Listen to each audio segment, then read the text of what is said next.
Boa noite. Boa noite a todos. Eu saúdo a todos com a graça e com a paz do nosso Senhor Jesus. Gostaria de agradecer a presença de todos nessa noite, nosso primeiro evento cultural que nós estamos realizando aqui, nas dependências da igreja, da escola e também da editora. Eu falo aqui em nome da Igreja Batista Reformada de São Bernardo do Campo, falo também em nome da editora Trinitas e do Colégio Cristão Clássico Trinitas também. Eu gostaria de dar início a essa noite com uma palavra de oração. Logo após a palavra de oração, nós faremos ou entoaremos o hino nacional e após o hino nacional, nós começaremos a nossa apresentação com o Quarteto Metrópolis. Vamos orar? Senhor nosso Deus, te agradecemos por essa oportunidade, ó Deus, de ouvirmos aqui uma música boa, uma boa cultura. Pedimos que o Senhor possa nos conduzir nessa noite, nos proteger e darmos aqui um bom momento, um bom tempo, todos juntos. Em nome de Cristo que nós oramos. Amém. Gostaria de convidar todos a se colocarem de pé para nós entoarmos o hino nacional. O Quarteto Metrópole, depois do hino nacional, está com a palavra ou com a música.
Muito boa noite a todos.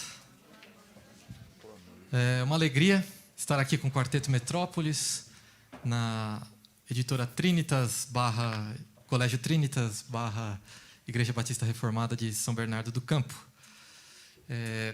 Nós começamos com o hino nacional. E alguém aí sabe quem foi que escreveu o hino nacional? É bem difícil da gente saber, né? A gente acaba não sabendo. Oi? Isso, tem um compositor que fez a letra e outro fez a música. O Gabriel estava me lembrando aqui. E, para quem não sabe, o hino nacional foi composto para a coroação de Dom Pedro II. Não era o hino nacional, era chamado de hino da coroação de Pedro II. Tinha uma outra letra, né, exaltando as virtudes do jovem príncipe que era então coroado. Para quem não lembra, né, ele foi coroado aos 14 anos.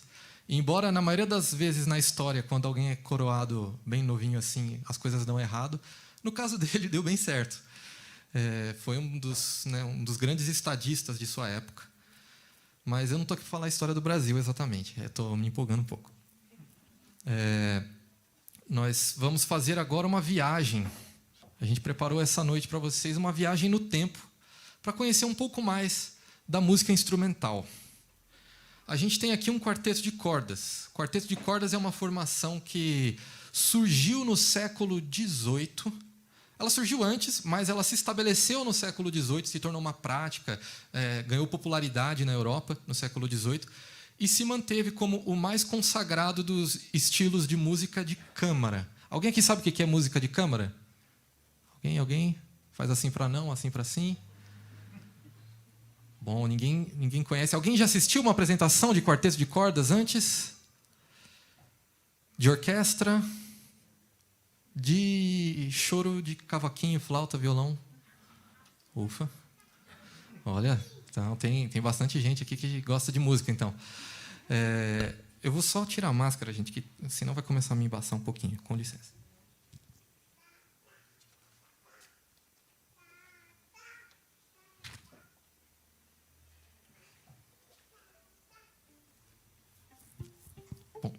Melhor agora. Antes eu vou apresentar os nossos nomes, né? No primeiro violino ali nós temos Pedro Escher. Uma salva de palmas, por favor. No segundo violino, Igor Dutra.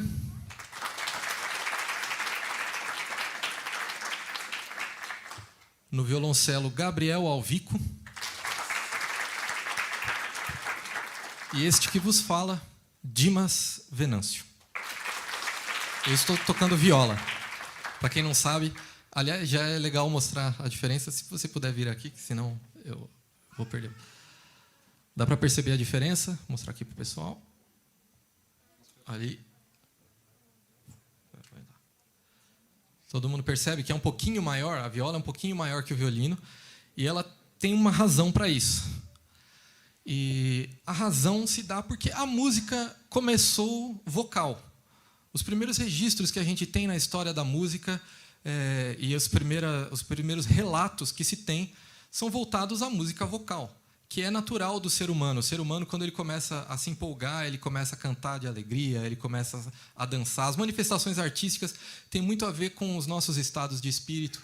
E a música foi uma delas.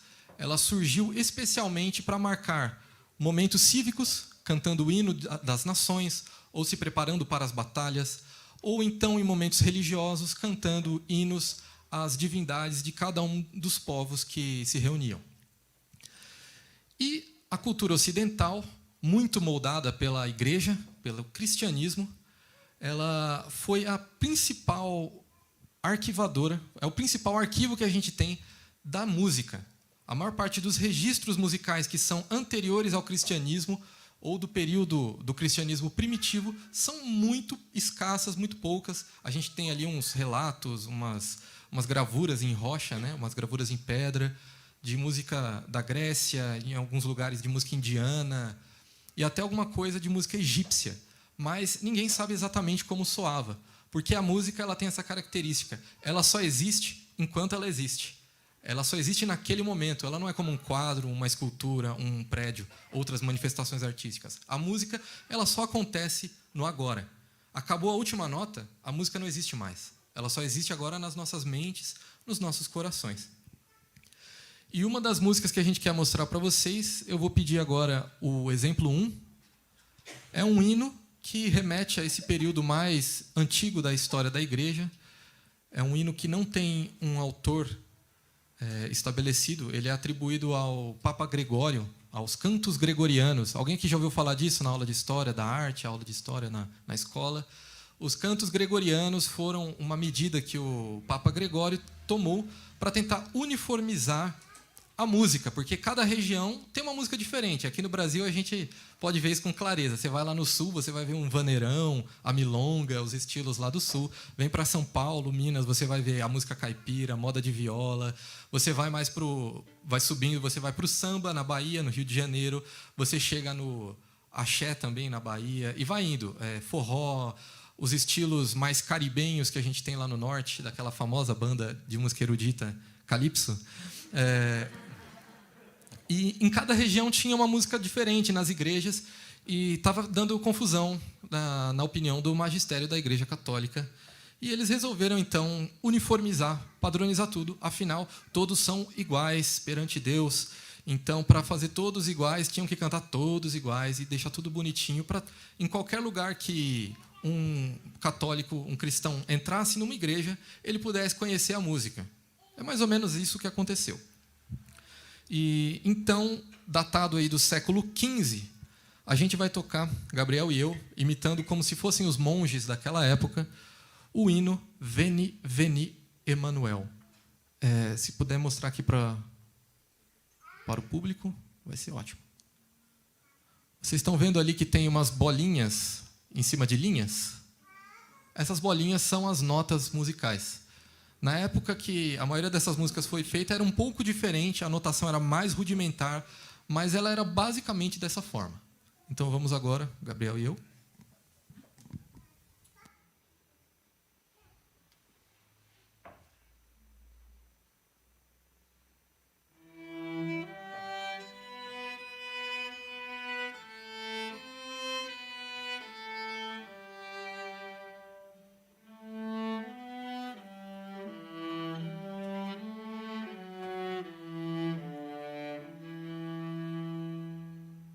Mais uma vez.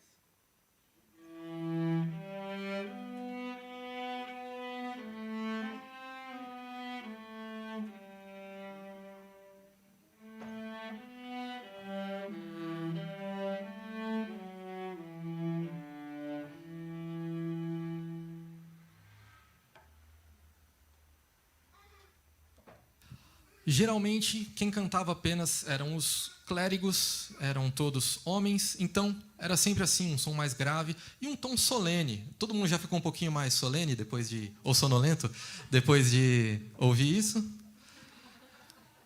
Eles perceberam que, por acaso, tinha uma coisa interessante. Eles colocavam, às vezes, crianças para cantar junto, alguns meninos. E aí acontecia isso. Por favor? Vamos lá, vamos lá.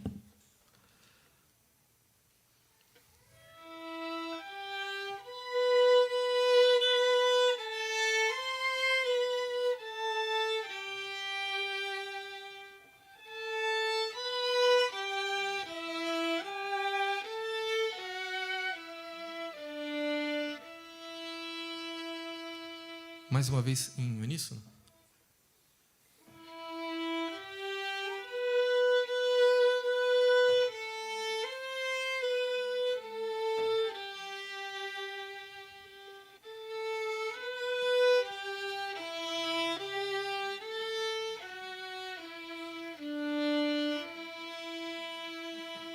Quando juntavam os adultos e as crianças, acontecia isso.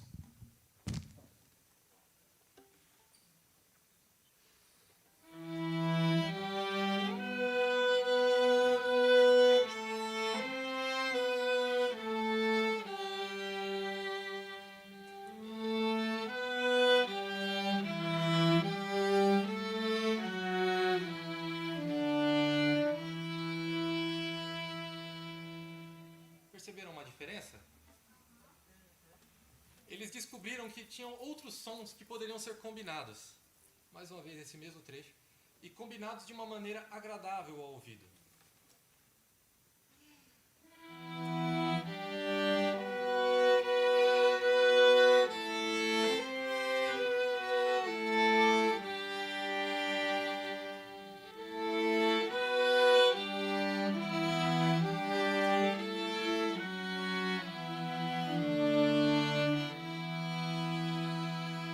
Começa a lembrar um pouco de Game of Thrones, né?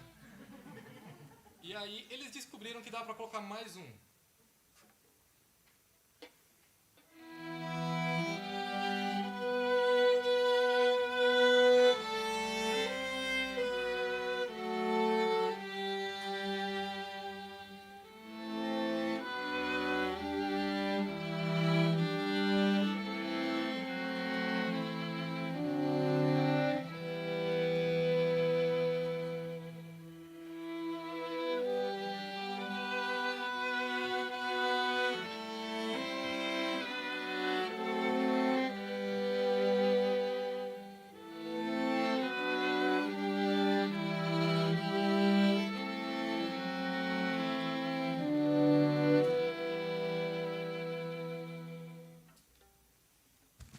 Já começa a ficar mais legal, né? Isso, vocês devem ter percebido, a música ela tem todo meio que um ritmo meio parecido, né? Isso acontecia porque não tinha uma notação rítmica. Então, a gente hoje não sabe como que duravam cada uma das notas. Se tinha uma nota que era mais curta, mais longa. A gente estima que determinadas notas eram mais longas e outras mais curtas pelo texto. O texto era o que ajudava os músicos a saberem o momento de trocar de nota. E agora a gente vai mostrar para vocês o hino completo com as 4 vozes, conforme a gente encontra aqui no Inário para o Culto Cristão, da Igreja Batista Brasileira.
Uma salva de palmas aí para esse quarteto. Muito bom.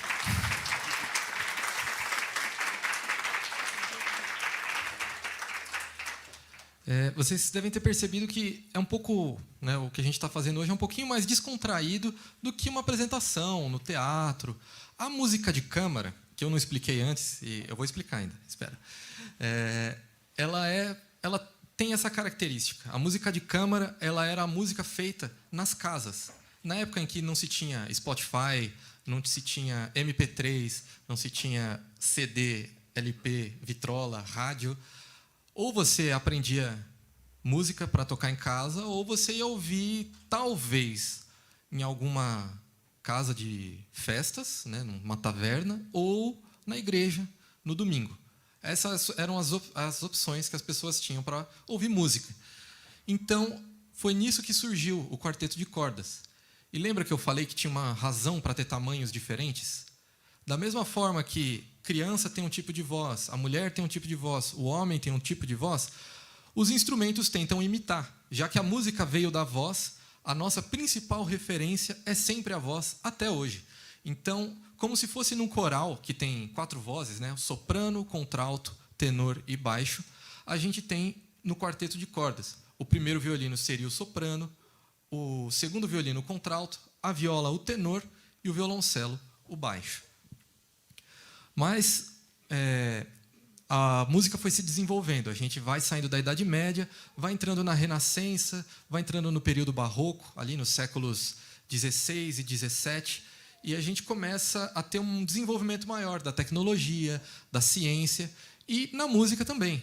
A música ela começa a ter agora uma notação rítmica, o que ajuda a organizar a entrada e a saída dos sons. E assim a gente consegue ver uma coisa muito legal. Agora, então, a gente vai ouvir a área de Johann Sebastian Bach, o celebrado mestre da música. Eu vou pedir para o Pedro tocar a primeira nota e eu vou pedir para o exemplo 2 ser colocado ali para o público.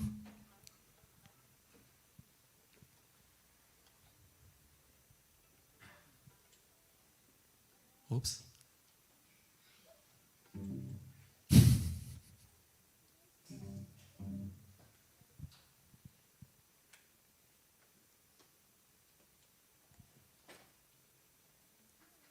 O exemplo 2.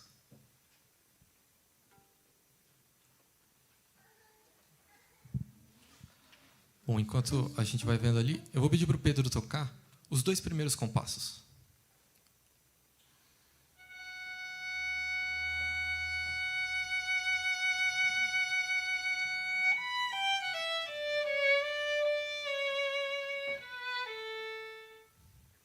Agora eu vou pedir para o Igor tocar os 2 primeiros compassos.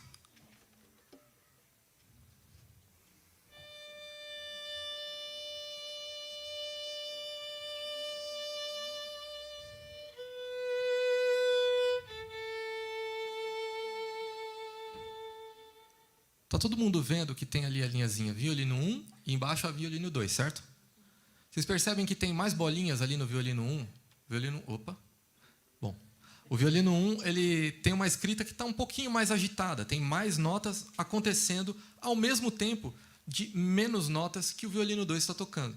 E o efeito que dá é mais ou menos esse.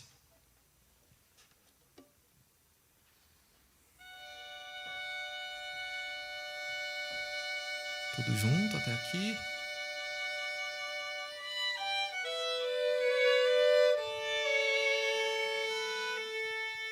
Interessante, né? Johann Sebastian Bach era um mestre em fazer isso. Ele pegava as notas e ia colocando elas em momentos diferentes, como se fossem as circunstâncias da vida que a gente não percebe, a gente está ali vivendo a nossa voz, a nossa vida, e outras coisas vão acontecendo. A gente conhece pessoas, a gente se aproxima, algumas são mais agitadas, como é ali o violino 1 em relação ao violino 2. Algumas são mais parecidas, como vocês veem ali, ó, o movimento da viola e do violino 2. E algumas são mais constantes, como é ali a linha do contrabaixo, do violoncelo, perdão. Então vamos ouvir esses 2 primeiros compassos. Não, vamos ouvir tudo, vai. Vamos ouvir então de Johann Sebastian Bach a área em Ré maior.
Lindo demais, né?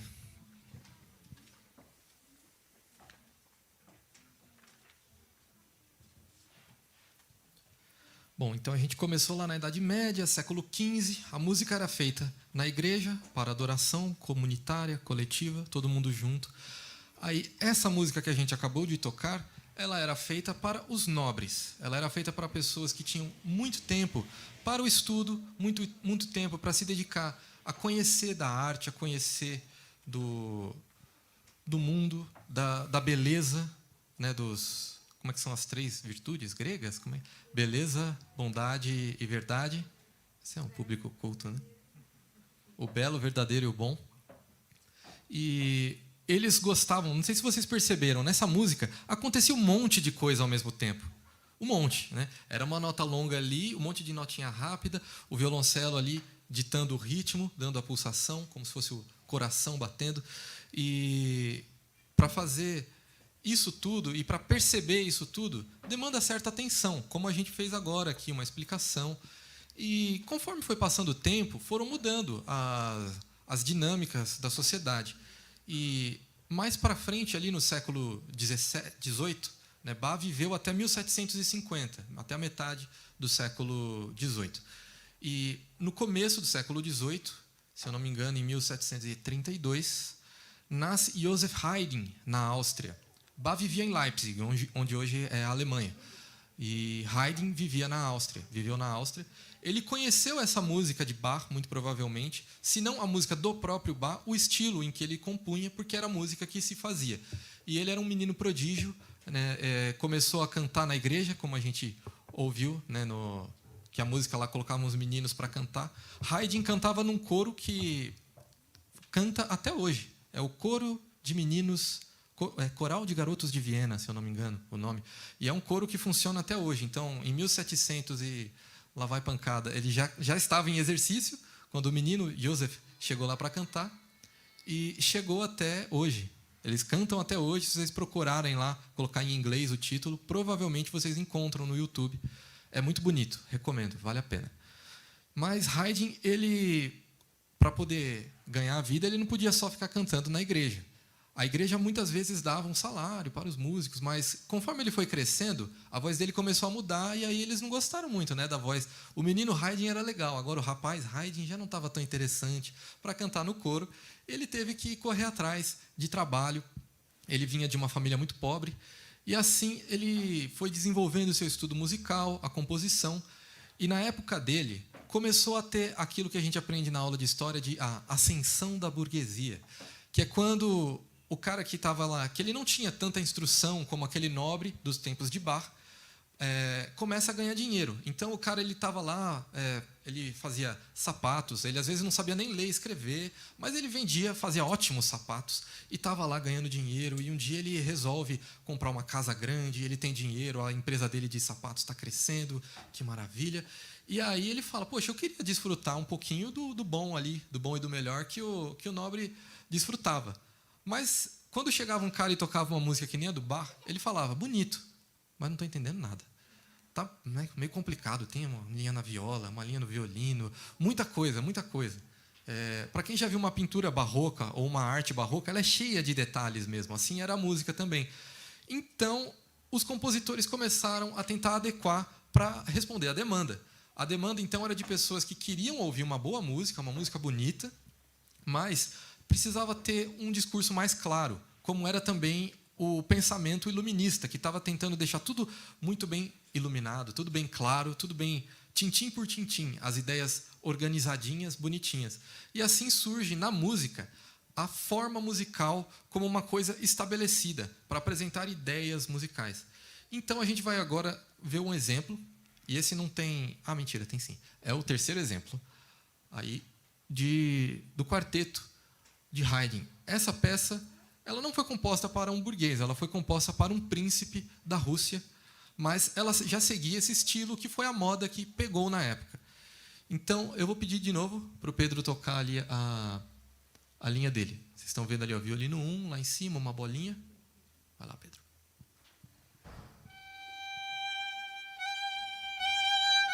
Até aqui. Mais uma vez.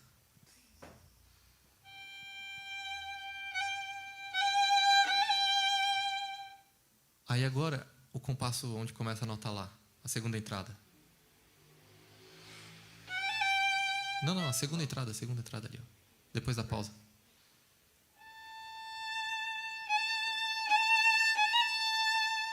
Perceberam que era parecido a primeira e a segunda?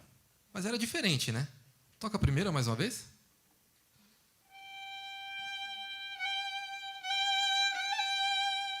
Aí a segunda.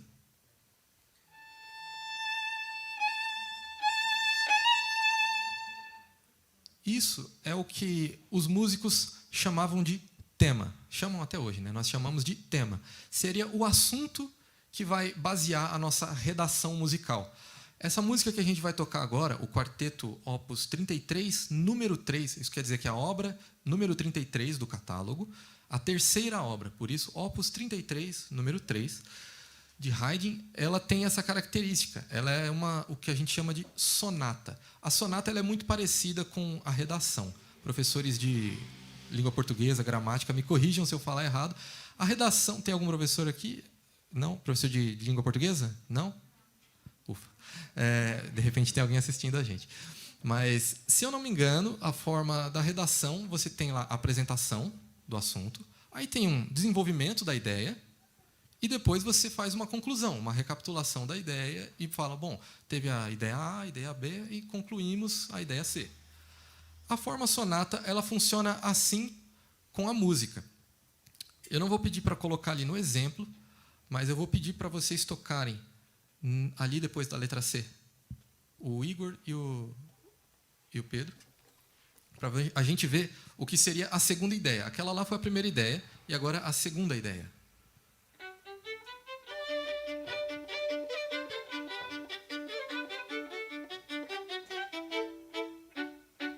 Obrigado.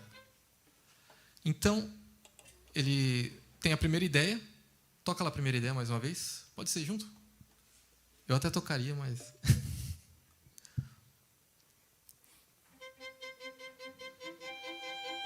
Ele está fazendo a minha linha ali. Mais uma vez, mais uma vez. O Gabriel está fazendo a linha da viola, só para me cobrir aqui enquanto eu estou...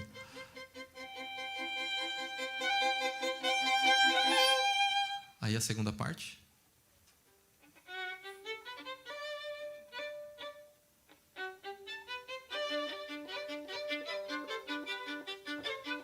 Até aqui, obrigado. Vocês perceberam que a primeira parte, a linha do Pedro, tinha uma nota bem longa e depois, enquanto a linha aqui de baixo, notas bem rapidinhas. E repetidas, a nota era sempre a mesma. Se vocês olharem ali na partitura, a bolinha ela não muda de lugar, a do violino 2. Já o segundo tema, ele tinha notas mais curtinhas, né? Esse era o contraste. E o interesse que a música vai propor para a gente agora vai ser vocês repararem quando aparece o primeiro tema, as elaborações que tem, como vocês veem ali, ó, vai ter um monte de notinhas que vão aparecer, e depois o contraste entre essa que é uma nota mais longa, mais cantada, para a segunda, que é mais brincalhona, e aí elas vão voltar e vai ter uma espécie de debate entre as duas ideias. Vamos ouvir agora o quarteto Opus 33, número 3. Vale a pena falar do pássaro, né? Uhum. Toca mais uma vez, então, o começo.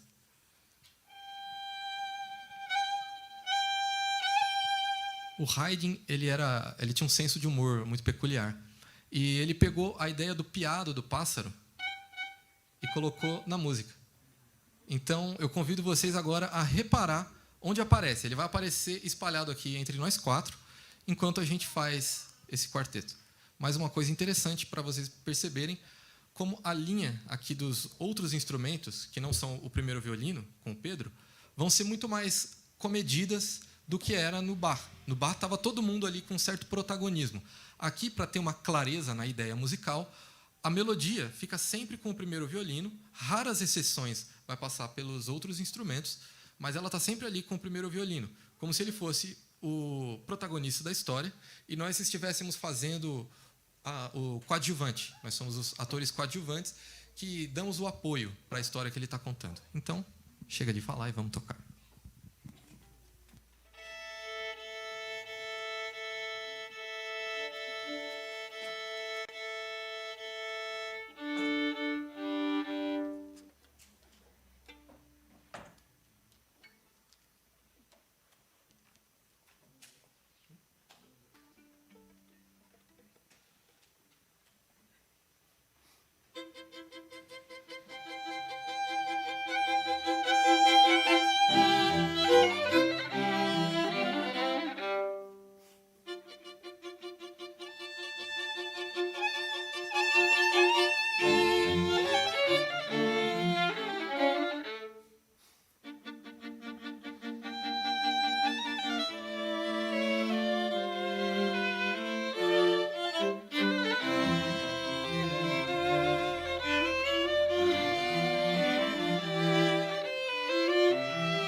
a gente falou ali de música sacra, música pro prazer intelectual, música para a compreensão racional, só para parecer que é diferente.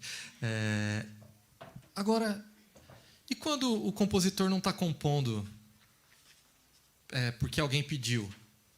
E quando ele compõe pelo próprio desejo de expressar alguma coisa que aconteceu? Por exemplo, fazer uma música quando o papel não te obedece. Aí você faz uma música agitada e sofrida.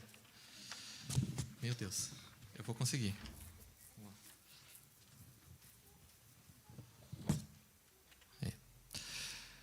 Foi o caso de Alexander Borodin. Ele não fez música porque o papel não obedeceu, não.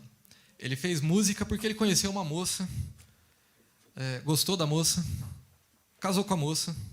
20 anos depois, para celebrar o seu aniversário de casamento, ele escreveu para sua esposa, Ekaterina, um quarteto de cordas, onde ele fez a música ilustrar mais ou menos como foi a história dos dois. Então, a gente vai ver uma melodia que aparece, e eu vou pedir para colocar o exemplo 5. É o 5, é o 5. No exemplo 5, vocês vão ver que vai ter uma melodia que começa com o violoncelo. Lembra que eu falei, o violoncelo fazia a voz do homem? Se a gente fosse colocar em termos de um coral, seria a voz grave de um homem. Então, ele coloca... É o exemplo 5 mesmo. Isso, é que eu não sei contar, eu sou músico, aí eu troco os números. Se puder subir um pouquinho essa... Isso, perfeito. Vocês estão vendo ali, ó, a linha do violoncelo, ela está bem longe ali das linhas padrão, né, por assim dizer. Ela está lá no agudo, está numa região aguda, que vai ser onde o Gabriel vai tocar o tema que representa o Alexander Borodin.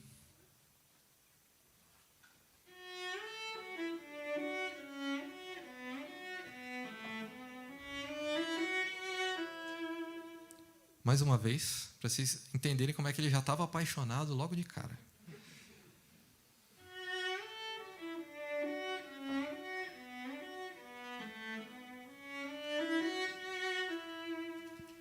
Agora, uma coisa que eu estava reparando. Vocês estão vendo essas barras que tem, essas linhas? A gente chama de compassos. Cada compasso ajuda a gente a saber onde está a música. E o segundo compasso do violoncelo, ele tem uma nota que muda e uma nota que repete. Eu imagino que era o Alexander. Ele viu a moça ali, aí ele estava assim, opa, e olha de novo, porque começou a mexer o coração dele. E aí tem a voz que o Pedro vai fazer, que representa a voz da Ekaterina, ou a personagem da Ekaterina.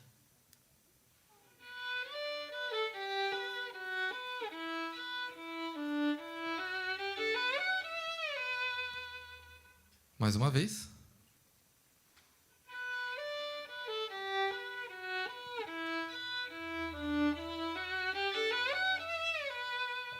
Parece que a Ekaterina também gostou do que viu. E aí a gente tem o segundo violino e a viola para fazer o cenário. Eu imagino que, enquanto o segundo violino está fazendo ali a noção do tempo passando devagar, ele tem notas bem lentas. Toca aí os 3 primeiros compassos.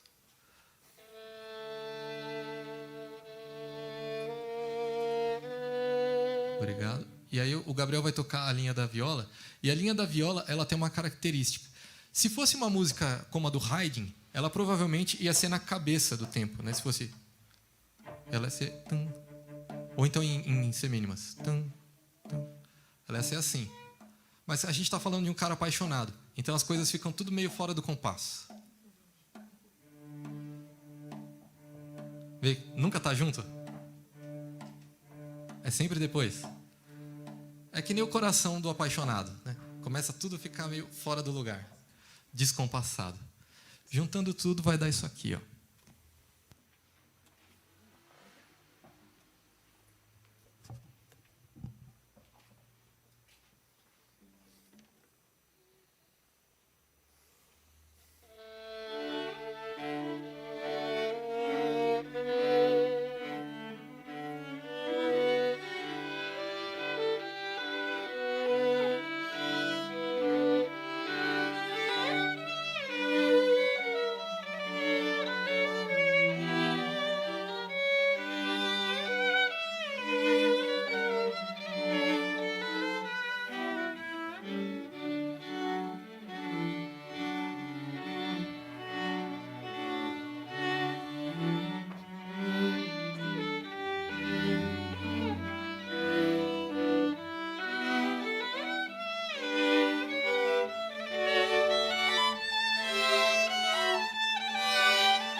Eu esqueci de avisar. Isso aqui foi composto no século XIX. Então a gente foi no século XV, XVI, XVII, XVIII e agora estava no XIX, onde tinha esse estilo de música que, curiosamente, era chamado de romantismo.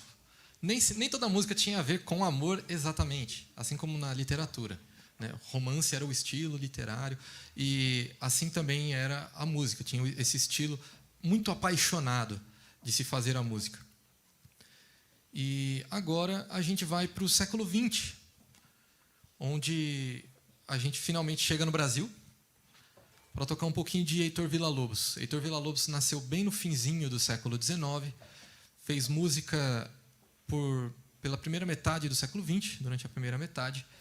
E uma das músicas que ele compôs, a gente vai tocar agora, seu primeiro quarteto de cordas, para a gente ver. O quarteto de cordas começou lá na época do Haydn. O Haydn ele foi o compositor que estabeleceu e popularizou este estilo. E popularizou ao ponto de chegar aqui no Brasil, lá no Rio de Janeiro, no começo do século XX, a gente ter uma peça do Villa-Lobos. E a gente falou um pouquinho, né, das estruturas, como tinham as formas. Pode ir para o exemplo 4 agora, por favor. E não sei se vocês perceberam, nessa agora que a gente tocou, tinha uma melodia, que era aquela melodia que foi apresentada pelo violoncelo e pelo violino, que voltava, né? Hora ou outra ela voltava, e aí depois tinham outras melodias que também ficavam ali dialogando, que foi a influência daquela música do Haydn. Então, a gente tem o conhecimento da harmonia ali na música sacra, que foi o Veni Veni Emmanuel, que a gente tocou. Aí a gente tem o desenvolvimento da escrita com o Bach, onde a gente aprende a escrever as vozes de maneira independente. Aí, com o Haydn, a gente tem a organização das ideias. Com o Borodin, a gente tem a música querendo exemplificar coisas não musicais, como foi a história de amor entre eles. E aí a gente vai para o século XX, onde eles resolvem experimentar, passar os limites e experimentar as sonoridades diferentes. Então, agora a gente vai ouvir de Heitor Villa-Lobos o primeiro e o segundo movimento. Vocês vão perceber que tem um quê de bossa nova, bem rudimentar, que é o Villa-Lobos. Ele foi a grande influência de Tom Jobim, que é o grande mestre da bossa nova. Então, com vocês, eu vou mostrar uma coisinha. Vamos tocar um acorde de dó maior, para a gente ver um dó maior como seria desde o período lá da Idade Média até o século XIX. O dó maior costumava ser desse jeito aqui.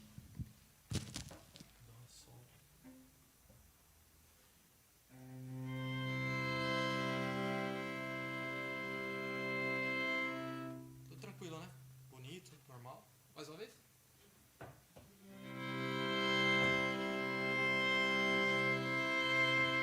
No século XX, especialmente, né, já faziam antes, mas no século XX eles resolvem experimentar fazer isso aqui.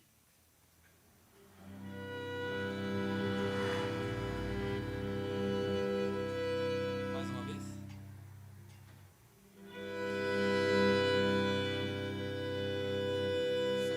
Outra.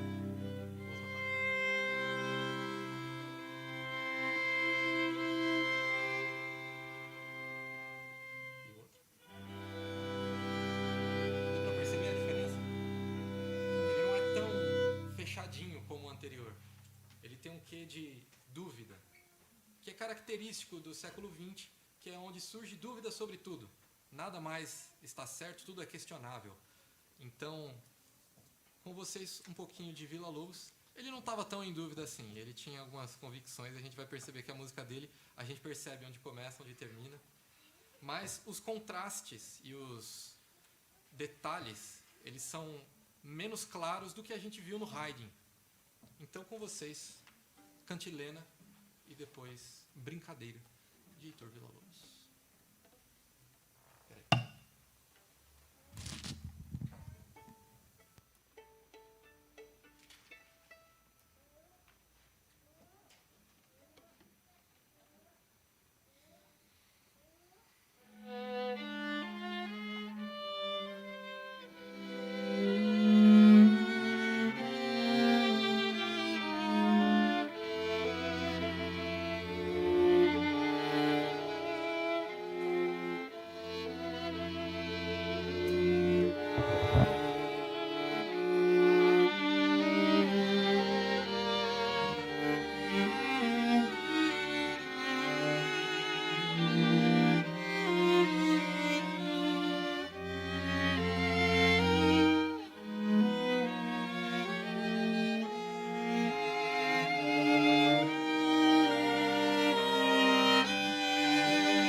Bom, estamos chegando ao final da nossa noite.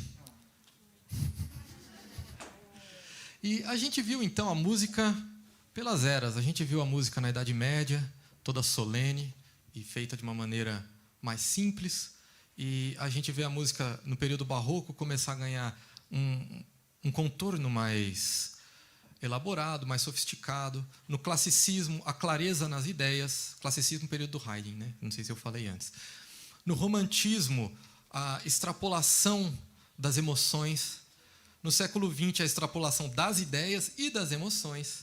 Aqui a gente deu só uma palhinha para vocês do Villa-Lobos. Aliás, cada uma dessas peças, né, o quarteto do Haydn, o quarteto do Borodin e o quarteto de Villa-Lobos, eram apenas pedaços dos quartetos, né? Cada um desses quartetos tem mais movimentos. Como esse aqui, a gente tocou 2 dos movimentos. O Villa-Lobos ele compôs em 6 partes, esse quarteto. Cada uma dessas músicas, a gente fala que a gente costuma tocar os clássicos porque são músicas que sobreviveram ao teste do tempo. E agora a gente vai pegar um clássico, que aí já pode desligar os exemplos, que esse nem precisa de exemplo. É um clássico que é mais recente. E a principal característica que a gente gosta de ressaltar é que essa peça não é para um quarteto de cordas, como essas todas outras que nós tocamos, com exceção do hino, que também não era, porque nem existia quarteto de cordas. Essa peça ela foi composta por uma banda que era liderada por um cara chamado Faruk Bulsara. Eu não sei dizer exatamente, que o meu persa não é muito bom. Mas ele era mais conhecido como Freddie Mercury. E ela tem uma influência muito forte de tudo isso que a gente viu, das formas musicais, da extrapolação das ideias. E ela chega para a gente dessa maneira agora, arranjada para quarteto de cordas, pelo Gabriel Alvico. Uma salva de palmas já de antemão.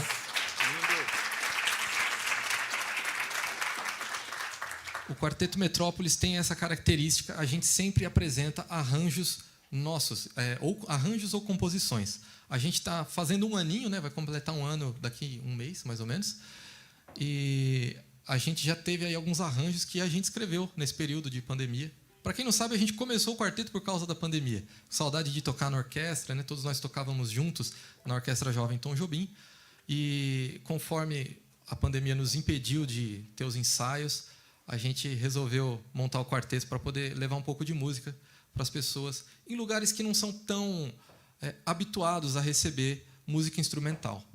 Então, a gente agradece a presença de todos vocês, esse público atento e tão culto que nós tivemos aqui hoje.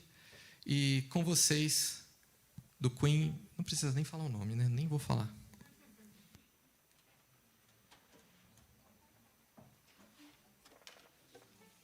É a luta com papel, mais uma vez.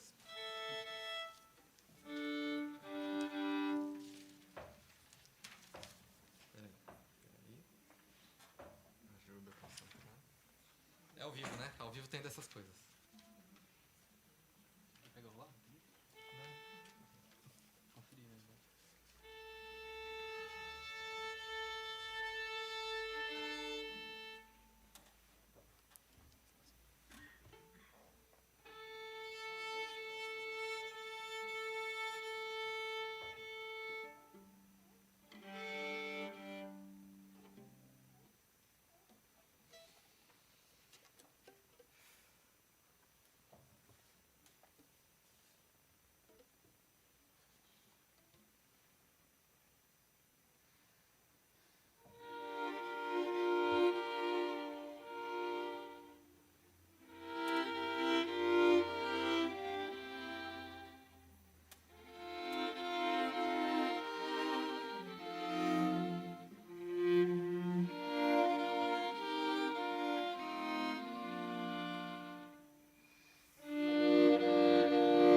Gostaria de agradecer mais uma vez ao quarteto e também a presença de todos que puderam vir nesse primeiro evento cultural que nós estamos realizando aqui. Já gostaria de convidá-lo a colocar na sua agenda, no próximo dia 16 do mês que vem, nós teremos a nossa segunda noite cultural. Essa ocorrerá num sábado, dia 16 de outubro. Nós teremos a presença do pastor Renato Vargens, que fará o lançamento do seu próximo livro, um livro que trata de famílias, de criação de filhos. Então, eu gostaria de convidar a todos que desejarem estarem presentes aqui no dia 16 de outubro. Também aqueles que não conhecem, nós temos aqui uma igreja Batista Reformada de São Bernardo do Campo, eu ia falar de São Paulo, São Bernardo do Campo. Nós temos alguns eventos, amanhã pela tarde, às 16 horas, as mulheres terão uma reunião, onde elas estão fazendo o estudo do livro de Jonas.